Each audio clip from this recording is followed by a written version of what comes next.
Bienvenue dans Esprit du livre. Lorsque Ibn Khaldoun entreprend son œuvre monumentale, le Kitab al-Ribar, il décide de commencer par une introduction. Mais cette introduction dépasse de loin son rôle initial. Elle devient un traité à part entière, que la postérité appellera simplement la Muqaddima. Dans ce texte, Ibn Khaldoun expose son projet intellectuel. Il reproche aux historiens de son époque, et même à certains grands chroniqueurs avant lui, de répéter sans esprit critique des récits souvent embellis, parfois invraisemblables. Il remarque par exemple que certains exagèrent la taille des armées, la durée des règnes, ou attribuent aux souverains des miracles impossibles. Pour lui, l'histoire doit être une science. Elle ne peut pas se contenter de légendes, elle doit analyser les causes et les lois qui régissent les événements. C'est dans cet esprit qu'il crée ce qu'il appelle la science de la civilisation, Ilm al-Umran. Il s'agit d'une discipline nouvelle qui étudie les sociétés humaines, leur structure et leur évolution. Son idée centrale est simple mais révolutionnaire. Les événements historiques obéissent à des lois sociales. Pour comprendre l'histoire, il ne suffit pas de raconter ce qui s'est passé, il faut expliquer pourquoi cela s'est produit. Chapitre 1. La civilisation humaine et ses fondements sociaux, version longue. Ibn Khaldoun commence son analyse par une évidence. L'homme ne peut pas vivre seul. Contrairement aux animaux qui possèdent griffes, crocs ou fourrures, l'homme est un être faible. Il ne peut ni se défendre ni produire sa nourriture sans l'aide de ses semblables. Il explique que la survie de l'espèce humaine repose sur la coopération. Pour cultiver la terre, il faut s'unir. L'un laboure, l'autre sème, un troisième récolte. Pour se défendre contre les bêtes sauvages ou les ennemis, il faut se regrouper, partager les tâches, organiser la protection commune. De là découle une vérité fondamentale. L'homme est un être social par nature, madaniyun bilattab. La société n'est pas un choix, mais une nécessité vitale. La notion d'asabiya. Mais une société n'est pas seulement une addition d'individus, elle repose sur un ciment invisible, une force qui unit les hommes, c'est l'asabiya. L'asabiya, terme arabe difficile à traduire, peut se comprendre comme l'esprit de corps, la solidarité de groupe, le sentiment d'appartenance qui pousse un individu à se sacrifier pour les siens. Dans une tribu, par exemple, l'asabiya se manifeste dans la défense collective. Si un membre est attaqué, tous se sentent concernés. Elle crée une force redoutable, car chacun sait qu'il peut compter sur la loyauté de ses proches.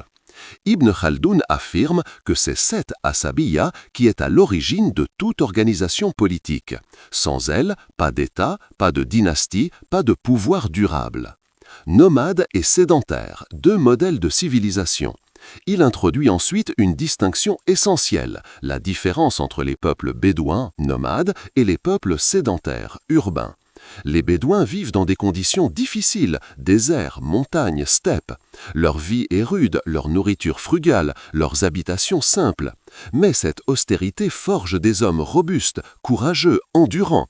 Leur solidarité, asabiya, y est très forte, car la survie de chacun dépend de la loyauté du groupe. Les sédentaires, au contraire, vivent dans des villes prospères, profitent du confort, du luxe, de l'abondance. Mais en même temps, leur solidarité s'affaiblit. Chacun poursuit ses intérêts personnels, l'esprit de sacrifice se perd et l'amour du luxe les rend vulnérables.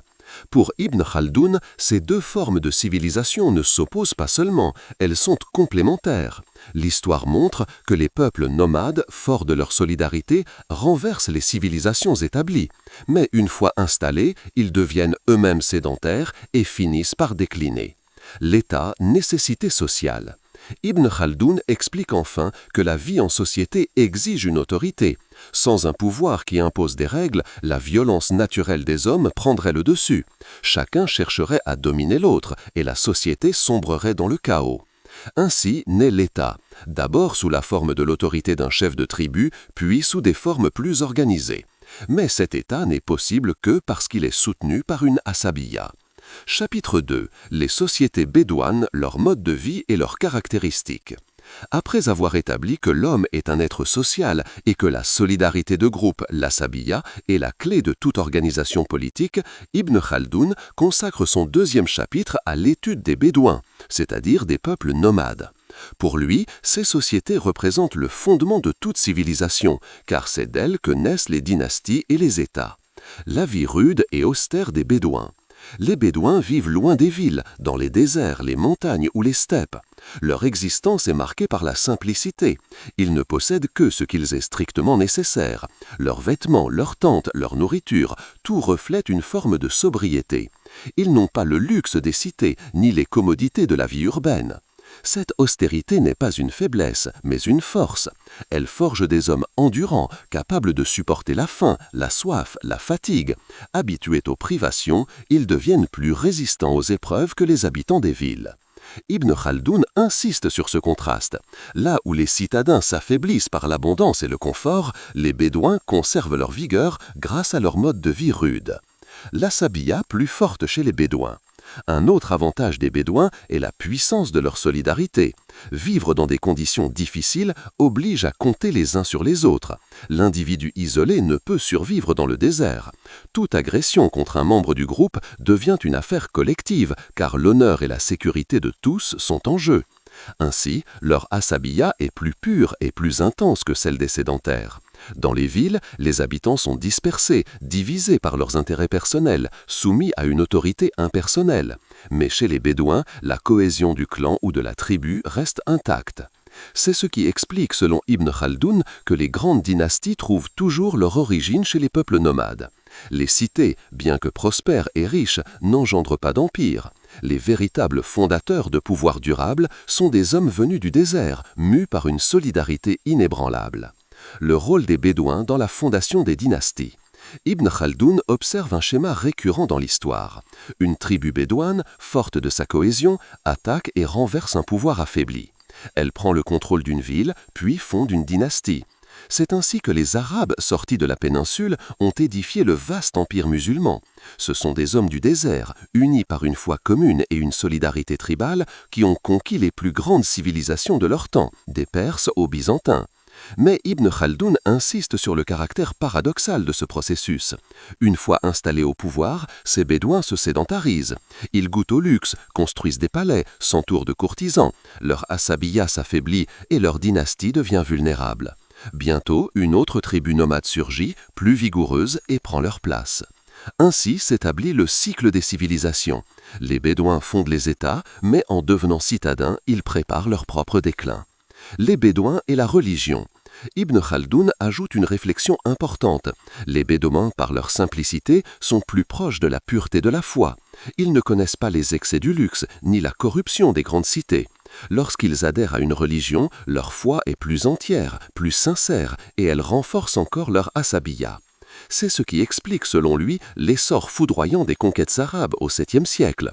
L'union de l'asabiyya tribale et de la foi religieuse a donné aux premiers musulmans une puissance irrésistible. La supériorité militaire des Bédouins. Dans les guerres, les Bédouins sont redoutables. Habitués à une vie dure, ils supportent mieux les campagnes militaires. Leur solidarité les rend plus disciplinés et plus courageux.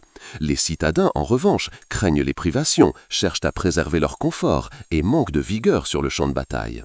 Pour Ibn Khaldoun, il ne fait aucun doute, les peuples nomades sont les vrais bâtisseurs de l'histoire politique.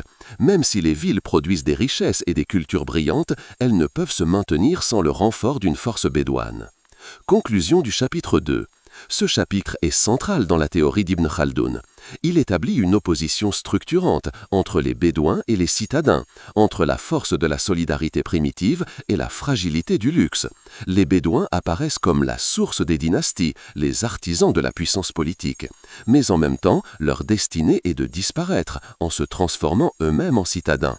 Ce mouvement perpétuel constitue l'un des moteurs de l'histoire universelle. Chapitre 3. Les États, les dynasties et le pouvoir politique. Après avoir montré que l'homme est un être social et que les Bédouins, grâce à leur solidarité, sont à l'origine des dynasties, Ibn Khaldoun franchit une étape décisive. Il analyse le fonctionnement des États et des pouvoirs politiques. C'est sans doute l'un des chapitres les plus célèbres de la Muqaddimah car il propose une véritable théorie du cycle des dynasties. La nécessité du pouvoir politique. Pour Ibn Khaldoun, l'État n'est pas une invention arbitraire, c'est une nécessité. Dans toute société humaine, chacun a des besoins et des désirs, mais aussi une tendance à la violence et à l'agression. Si aucun pouvoir ne régule ces tendances, la société sombre dans le chaos. C'est pourquoi il faut une autorité qui impose la loi, arbitre les conflits et protège la communauté. Cette autorité peut prendre diverses formes, le chef d'une tribu, un roi, un calife ou même une dynastie entière. Mais cette autorité ne se maintient jamais par la seule force, elle doit s'appuyer sur une solidarité de groupe, l'asabiyya. Sans cette cohésion, aucun pouvoir ne peut durer. Les origines des dynasties. Ibn Khaldoun observe que toute dynastie naît d'un groupe uni par une asabiyya vigoureuse. Le plus souvent, ce groupe est issu d'une tribu bédouine, rude et solidaire. Il renverse un pouvoir affaibli, s'impose par la force et établit une nouvelle autorité. Mais pour que ce pouvoir se maintienne, il doit franchir une étape cruciale, passer de la domination tribale à une organisation politique plus large. Une fois installés, les fondateurs d'une dynastie doivent élargir leur base de soutien, intégrer d'autres groupes, mettre en place des institutions. Le cycle de vie des dynasties. C'est ici qu'Ibn Khaldoun formule son idée la plus célèbre. Les dynasties suivent un cycle comparable à celui de la vie humaine. Elles naissent, croissent, atteignent leur apogée, puis déclinent et disparaissent. Il décrit ce cycle en 5 étapes principales. La conquête et la victoire. Au début, une tribu ou un groupe, uni par une asabiyya forte, s'impose par la force. L'autorité est encore simple, incarnée par un chef charismatique. L'État se construit sur l'énergie de la solidarité et sur la rudesse des fondateurs. La consolidation du pouvoir. La deuxième génération consolide l'autorité. Elle organise les institutions, impose la loi, lève des impôts, bâtit une armée régulière. L'État se stabilise et commence à prospérer. L'apogée et la prospérité. À la troisième génération, la dynastie atteint son sommet. L'administration est solide, l'économie florissante, la culture rayonnante. Le pouvoir se légitime par la justice et par la continuité. C'est l'âge d'or de la dynastie. Le luxe et la décadence. Mais cette prospérité engendre le luxe et le relâchement. Les descendants des fondateurs n'ont pas connu les difficultés des débuts. Ils mènent une vie aisée, entourée de serviteurs et de courtisans. La solidarité originelle disparaît. L'asabiyya s'affaiblit car chacun privilégie désormais son intérêt personnel. Le déclin et la chute. À la 5e génération, la dynastie est minée par la corruption, l'excès d'impôts, l'affaiblissement militaire. L'État ne survit plus que par des artifices et il devient la proie d'un nouveau groupe bédouin plus vigoureux qui renverse le pouvoir et recommence le cycle. Ibn Khaldoun compare explicitement ce processus à la vie humaine. L'État naît comme un enfant, grandit comme un jeune homme, atteint sa maturité, puis vieillit et meurt. La religion comme facteur de renforcement. Il note cependant que certaines dynasties, lorsqu'elles s'appuient sur une religion, peuvent prolonger leur durée de vie. La religion renforce l'asabiyya en unissant les hommes autour d'une foi commune. Elle ajoute à la solidarité tribale une dimension spirituelle. L'exemple le plus frappant est celui des premiers musulmans. Les tribus arabes, jadis divisées, se sont unies autour de l'islam. Leur solidarité a été multipliée par la force de la foi, ce qui leur a permis de bâtir un empire d'une rapidité inédite. Mais même dans ce cas, Ibn Khaldoun constate que le cycle finit par s'imposer. Après un certain temps, le luxe, la division et la décadence reprennent le dessus.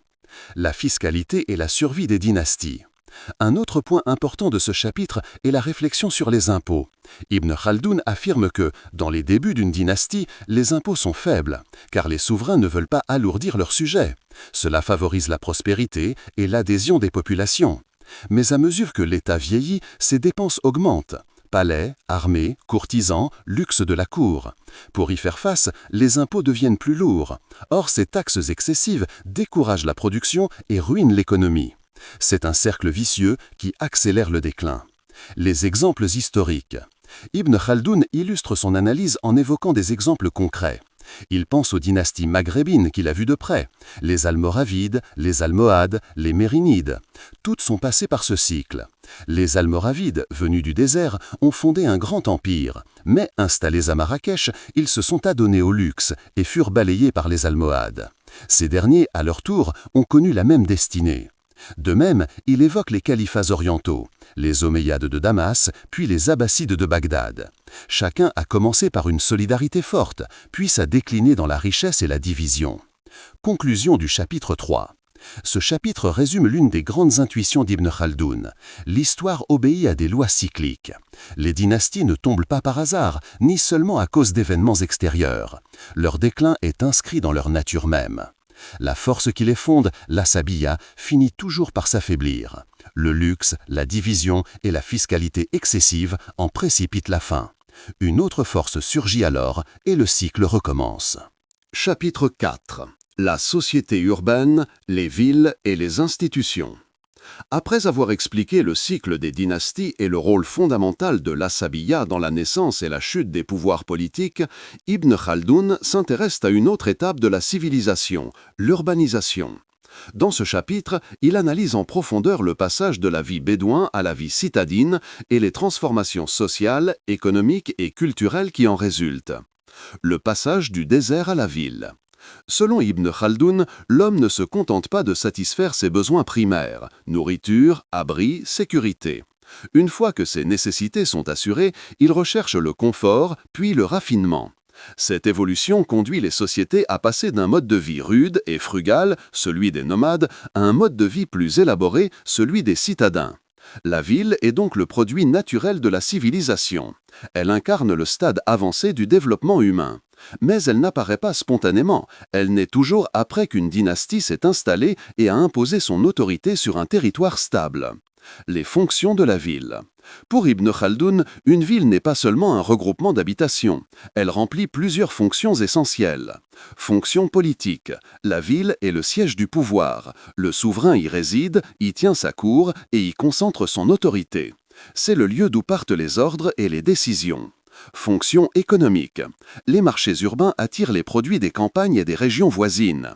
On y échange denrées, artisanat, biens importés. La ville devient un centre de redistribution. Fonction culturelle. Avec la richesse et la sécurité, la ville attire savants, artistes et artisans. Les écoles, les bibliothèques et les mosquées deviennent des foyers de savoir. Fonction sociale. La ville regroupe une population variée, nobles, marchands, artisans, pauvres, esclaves. Cette diversité favorise la complexité sociale et de nouvelles formes de hiérarchie. Le luxe et ses effets. Ibn Khaldoun accorde une grande attention au phénomène du luxe, qu'il considère comme une conséquence inévitable de l'urbanisation. Au début, les habitants des villes restent attachés à une certaine frugalité. Mais peu à peu, la prospérité entraîne la recherche de confort, puis d'ornement. Les maisons deviennent plus grandes, les vêtements plus raffinés, les repas plus élaborés. Finalement, le luxe dégénère en excès. Fêtes somptueuses, constructions fasteuses, vie de cour éclatante. Or, ce luxe est en signe de décadence. Il corrompt les mœurs, affaiblit les caractères et dissout la solidarité. Ibn Khaldoun insiste, les hommes qui vivent dans l'aisance prolongée perdent la vigueur et la capacité de se défendre. La fragilité des sociétés urbaines. La ville est riche, mais cette richesse attire convoitise et rivalité. Contrairement aux tribus bédouines qui sont unies par la solidarité du sang, les citadins n'ont pas de lien fort entre eux. Leur cohésion est faible, car chacun poursuit ses propres intérêts. C'est pourquoi les villes sont incapables de se défendre seules. Elles doivent toujours compter sur une dynastie, une armée ou un groupe tribal qui leur assure la protection. Sans cette force extérieure, les cités tombent facilement sous la domination d'un nouveau pouvoir. Les métiers et les professions. Dans ce chapitre, Ibn Khaldoun décrit aussi l'émergence des métiers urbains. La ville permet la spécialisation. Un individu peut se consacrer uniquement à un métier, charpentier, forgeron, tailleur, marchand, enseignant. Cette spécialisation accroît l'efficacité, mais elle ne peut se développer qu'à condition qu'il existe une demande suffisante et une stabilité politique. Il souligne aussi que certaines professions ne peuvent apparaître que dans les grandes villes, comme la médecine, le droit ou les sciences religieuses, qui nécessitent un public cultivé et des moyens financiers. L'architecture et les constructions. L'urbanisation se manifeste aussi dans l'architecture. Ibn Khaldoun décrit la construction des murailles, des fortifications, des mosquées, des marchés couverts. Pour lui, la grandeur d'une civilisation se reflète dans ses monuments. Mais il avertit, les édifices somptueux, s'ils sont le signe d'une prospérité, annoncent souvent aussi le déclin, car ils témoignent d'une dépense excessive et d'un goût pour l'ostentation. La justice et les institutions. Une ville prospère ne peut fonctionner sans institutions. Ibn Khaldoun insiste sur le rôle de la justice, car c'est elle qui garantit la sécurité des biens et la confiance dans les échanges. Il distingue la justice rendue par le souverain ou ses représentants, les institutions religieuses, juges, muftis, imams, qui régulent la vie morale et sociale, les structures administratives, qui collectent les impôts et veillent à l'ordre. Mais lorsque ces institutions deviennent corrompues ou oppressives, elles accélèrent la ruine de la cité. Le destin des villes. Tout comme les dynasties, les villes suivent un cycle de croissance et de déclin. Elles naissent dans la simplicité. Elles atteignent leur apogée avec la prospérité et le développement des arts. Puis elles déclinent avec le luxe, la corruption et le poids des impôts. Enfin, elles tombent soit dans la ruine, soit dans la domination d'une autre puissance. Ibn Khaldoun illustre cette idée avec l'exemple des grandes cités de son temps. Kairouan, Marrakech, Fès, Grenade, mais aussi Bagdad et Damas, jadis prospères puis affaiblis. Conclusion du chapitre 4. Dans ce chapitre, Ibn Khaldoun propose une véritable sociologie de la ville. Il montre que l'urbanisation est le sommet de la civilisation, mais aussi le début de sa fragilité. La prospérité urbaine engendre le luxe affaiblit la solidarité, et cet affaiblissement ouvre la voie à de nouveaux conquérants. Ainsi, les villes et les dynasties partagent le même destin cyclique. Elles naissent de la vigueur, prospèrent dans l'organisation, puis déclinent dans l'aisance. Chapitre 5. Les sciences, les arts et les savoirs dans les civilisations. Après avoir étudié la vie politique, les dynasties, les tribus et les villes, Ibn Khaldoun consacre ce chapitre à un aspect fondamental de la civilisation, la production du savoir. Pour lui, les sciences, les arts et les métiers intellectuels sont le signe le plus accompli de l'urbanisation et de la prospérité d'une société. Les sciences comme fruit de la civilisation. Ibn Khaldoun commence par expliquer que les sciences et les arts ne peuvent apparaître qu'une fois que les besoins essentiels de l'homme sont satisfaits. Tant qu'un peuple vit dans le dénuement, il se consacre à la survie, chercher à manger, à se protéger, à défendre son territoire. Mais lorsqu'une société atteint un certain degré de sécurité et de prospérité, elle produit naturellement du savoir. Les hommes, libérés des soucis matériels, se tournent vers l'étude, la recherche, la spéculation intellectuelle. Ainsi, le développement des sciences est toujours lié au degré d'avancement d'une civilisation. La division des sciences. Ibn Khaldoun propose une classification remarquable des sciences que l'on peut résumer ainsi. Les sciences naturelles à l'homme. Ce sont celles qui découlent directement des besoins sociaux et religieux. La langue, grammaire, rhétorique, poésie. La jurisprudence, fiqh, et les sciences religieuses. La théologie, ilm al-kalam. L'exégèse, tafsir, et la tradition prophétique, hadith. Ces disciplines apparaissent nécessairement dans toute société musulmane organisée, car elles servent à préserver la religion, à transmettre la culture et à structurer la vie sociale. Les sciences rationnelles. Elles ne sont pas propres à une religion, mais à l'intelligence humaine. Elles comprennent la logique, la philosophie, les mathématiques, arithmétique, géométrie, astronomie, la physique et la métaphysique. Ibn Khaldoun reconnaît que ces sciences ont souvent été héritées des Grecs, puis transmises aux Arabes par les traductions, notamment à Bagdad sous les Abbassides. Les sciences auxiliaires. Ce sont celles qui servent de moyens, calligraphie, art du calcul, musique, etc. Le rôle des villes dans la transmission du savoir. Pour Ibn Khaldoun, les sciences se développent surtout dans les grandes villes car elles nécessitent une concentration de savants et d'élèves, des institutions, mosquées, madrasas, bibliothèques, des mécènes ou des princes qui financent les savants. Les campagnes et les petites bourgades, limitées aux besoins vitaux, ne produisent pas de savoir complexe. Ainsi, il insiste sur le rôle de Bagdad, Damas, Cordoue, Le Caire ou encore Fès comme foyer de savoir dans le monde musulman. L'évolution et le déclin des sciences. Les sciences, comme les dynasties et les villes, suivent un cycle. Elles apparaissent, s'épanouissent, puis déclinent. Au début, les savants cherchent à recueillir, compiler et transmettre. Puis vient une phase d'épanouissement où apparaissent les grands maîtres, les innovations intellectuelles, les synthèses monumentales. Enfin, dans la phase de décadence, les sciences se réduisent à la répétition mécanique, à la copie, aux commentaires stériles. Ibn Khaldoun déplore ce dernier état qu'il observe déjà de son temps. Les sciences religieuses, autrefois vivantes, se sont transformées en une érudition rigide et scolastique. La langue et la grammaire. Il accorde une place particulière à la langue arabe, considérée comme la clé de la culture et de la religion. Mais il remarque que la langue se corrompt au contact des peuples étrangers, et que la grammaire a été inventée pour préserver la pureté de l'arabe. La philosophie et la polémique avec la théologie. Ibn Khaldoun s'attarde sur la philosophie. Il reconnaît sa valeur comme exercice rationnel, mais il en critique les excès. Il reproche aux philosophes de vouloir expliquer le monde uniquement par la raison en négligeant la révélation. Pour lui, la vérité religieuse prime toujours sur la spéculation philosophique. Il voit dans la théologie, kalam, une tentative de défendre la foi par des arguments rationnels. Mais il estime qu'elle reste inférieure à la simplicité de la foi authentique. Les sciences appliquées. Il mentionne aussi les sciences pratiques, médecine, astronomie, agriculture, arts militaires. Celles-ci répondent à des besoins concrets et se développent selon les nécessités des sociétés. Le rôle de l'enseignement.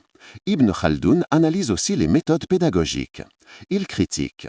Trop de rigueur et de dureté découragent les élèves.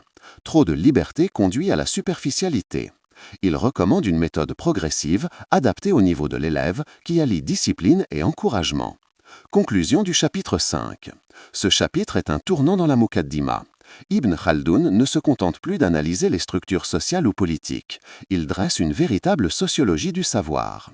Il montre que les sciences ne naissent pas dans le vide, mais qu'elles dépendent du contexte social, économique et politique. Elles reflètent la vitalité d'une civilisation et leur déclin est un signe de décadence générale. Ainsi, les sciences et les arts apparaissent comme le couronnement des civilisations, mais aussi comme des indicateurs de leur fragilité. Lorsqu'elles cessent d'innover et se réduisent à l'imitation, c'est que la société qui les porte est déjà entrée en déclin. Chapitre 6. Les métiers, l'économie et la richesse des nations. Après avoir analysé la politique, les tribus, les dynasties, les villes et les sciences, Ibn Khaldoun termine sa Muqaddima par une réflexion sur l'économie et le travail. Il affirme que les richesses, les métiers et les échanges ne sont pas secondaires, mais essentiels au développement des civilisations. Le travail comme source de richesse. Ibn Khaldoun commence par une idée fondamentale. Toute richesse provient du travail humain. La terre et les ressources naturelles ne produisent rien par elles-mêmes. C'est l'activité de l'homme, agriculture, artisanat, commerce, qui transforme la nature en biens utiles. Cette idée anticipe de plusieurs siècles les théories économiques modernes, notamment Adam Smith et Marx. Pour Ibn Khaldoun, le travail est la base de toute valeur. Les métiers et la division du travail. Il explique ensuite que, dans une société développée, chacun ne peut pas produire seul tout ce dont il a besoin, d'où la nécessité de la spécialisation. L'agriculteur produit les denrées. L'artisan fabrique des outils, des vêtements, des meubles. Le marchand assure la circulation des biens. Le savant ou le juriste exerce un métier intellectuel. Cette division du travail accroît la productivité et enrichit la société. Plus la ville est grande, plus les métiers se diversifient et plus la civilisation progresse. Le commerce et les échanges. Ibn Khaldoun décrit avec précision les mécanismes du commerce. L'échange repose sur l'utilité réciproque. Le marchand tire son profit de la différence entre le prix d'achat et le prix de vente. Le commerce est indispensable à la prospérité des villes, mais il doit rester encadré par la justice pour éviter l'exploitation et la fraude. Il souligne aussi le rôle des routes commerciales, des caravanes et des ports dans l'essor des grandes cités musulmanes comme Le Caire, Tunis ou Grenade. Le rôle de l'impôt. L'un des passages les plus célèbres de ce chapitre est celui où Ibn Khaldoun analyse la fiscalité. Il explique que, lorsque les impôts sont faibles, les gens travaillent et produisent davantage, ce qui augmente la richesse globale. Lorsque les impôts deviennent trop lourds, les hommes se découragent, cessent de produire et la richesse diminue. Il en conclut qu'il vaut mieux un impôt modéré qui stimule l'activité qu'un impôt excessif qui ruine la société. Cette théorie sera redécouverte bien plus tard par les économistes modernes sous le nom de courbe de l'affaire. Le luxe et la décadence économique. Tout comme dans son analyse des villes, Ibn Khaldoun montre que l'économie suit un cycle. Au début d'une dynastie, les hommes travaillent dur, produisent et s'enrichissent. Puis vient la prospérité qui stimule les arts et les métiers. Mais peu à peu, le luxe entraîne la paresse, l'avidité et la surconsommation. Le souverain, pour entretenir sa cour, augmente les impôts. L'économie s'effondre et la civilisation entre en déclin. La justice comme condition de prospérité. Ibn Khaldoun insiste sur un point central. La prospérité d'une société dépend de la justice. Lorsque les biens ne sont pas protégés, lorsque les impôts deviennent arbitraires, lorsque le pouvoir abuse de son autorité, les hommes perdent le goût du travail. À l'inverse, un pouvoir juste et modéré stimule l'activité économique et assure la stabilité. La richesse d'une civilisation n'est donc pas seulement matérielle, mais aussi politique et morale. La valeur et les prix. Ibn Khaldoun s'interroge aussi sur la formation des prix. Il observe que les prix dépendent de l'offre et de la demande. Dans les villes prospères où la demande est forte, les prix des denrées augmentent. Dans les campagnes pauvres où la demande est faible, les prix restent bas. Il introduit ainsi une réflexion précoce sur la théorie de la valeur et les mécanismes du marché. Conclusion du chapitre 6. Ce dernier chapitre de la Muqaddima clôt l'œuvre en reliant tous les éléments précédents. Ibn Khaldoun y montre que l'économie est le socle de toute civilisation. Sans travail, sans métier et sans justice économique, aucune société ne peut prospérer. Il révèle aussi que l'économie suit le même cycle que les dynasties et les villes. Naissance dans l'effort, apogée dans la prospérité, décadence dans le luxe, effondrement sous la pression fiscale et la corruption. Ainsi, le travail et la richesse ne sont pas seulement des réalités matérielles, mais des indicateurs de la vitalité ou de la ruine d'une civilisation. Conclusion générale. La pensée d'Ibn Khaldoun dans la Muqaddima. La Muqaddima d'Ibn Khaldoun est bien plus qu'une simple introduction à son livre d'histoire, Kitab al-Ibar. C'est une véritable somme intellectuelle où l'auteur élabore une philosophie de l'histoire et une sociologie des civilisations. En parcourant ces 6 grands chapitres, il dresse une fresque universelle qui relie les dynasties, les sociétés, les villes, les sciences et l'économie dans un cycle commun. 1. L'homme être social par nature. Au fondement de sa réflexion, Ibn Khaldoun pose que l'homme est un être social, il ne peut survivre seul, il a besoin des autres pour se nourrir, se défendre et progresser. De cette dépendance mutuelle naît la société, et de la société naissent les institutions politiques. C'est le premier pilier de sa pensée. 2. L'asabiyya, moteur de l'histoire. Le second pilier est le concept d'asabiyya, cette solidarité de groupe qui unit les tribus et leur donne la force de fonder des dynasties. Selon Ibn Khaldoun, l'histoire n'avance pas seulement par les idées ou la volonté des individus, mais par la vigueur de cette cohésion collective. Quand l'asabiyya est forte, une dynastie s'élève. Quand elle s'affaiblit, la dynastie décline. 3. Le cycle des dynasties et des civilisations. À partir de là, Ibn Khaldoun établit sa célèbre théorie des cycles. Les Bédouins, rudes et solidaires, renversent des cités affaiblies. Ils fondent un État qui prospère et se sédentarise. Le luxe et l'aisance affaiblissent peu à peu leur cohésion. Une nouvelle tribu surgit, plus vigoureuse, et le cycle recommence. Ainsi, aucune dynastie, aucune civilisation n'échappe à la loi du temps. Elles naissent, croissent, déclinent et meurent, comme des organismes vivants. 4. La ville, sommet et fragilité de la civilisation. La prospérité urbaine marque l'apogée des civilisations. Dans les cités se développent les sciences, les arts, les métiers et la culture raffinée. Mais la ville est aussi le lieu de la fragilité. Le luxe y corrompt les mœurs, la division sociale y fragilise la cohésion, et les habitants deviennent incapables de se défendre. Pour Ibn Khaldoun, l'histoire se joue toujours dans cette tension entre la force des Bédouins et la fragilité des citadins. 5. Le savoir et les sciences comme fruit de l'aisance. Ibn Khaldoun ne se contente pas d'analyser la politique et la société.